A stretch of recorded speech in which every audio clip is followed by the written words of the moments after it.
சாப்பிட உட்கார்ந்தான். என் மகன் வெளியே போய் திரும்பி வந்தான். அவன் சொன்னான், என் நண்பர்கள் எல்லாரும் வந்தார்.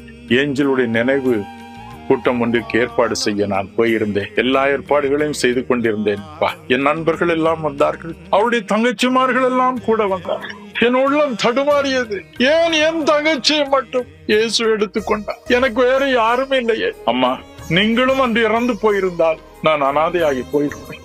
வார்த்தையின் உள்ளத்தை உடைய செய்து இன்னும் இந்த உலகில் வாழ வேண்டியது இருக்கிறது என்று என்னை தேற்றிக் கொண்டேன்.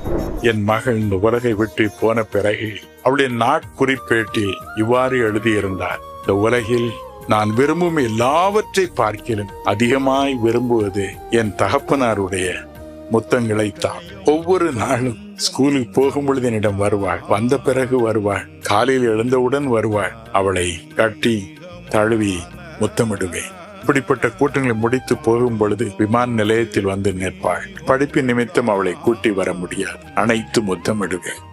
இந்த வார்த்தைகளின் உள்ளத்தை உடைத்தன. இனி யாரை நான் முத்தமிடப் போகிறேன்? யாரை அணைத்து நான் பரவசமடைய போகிறேன்? 3 ஆண்டுகள் எங்கள் உள்ளம் இரத்த கண்ணீர் வடித்தது.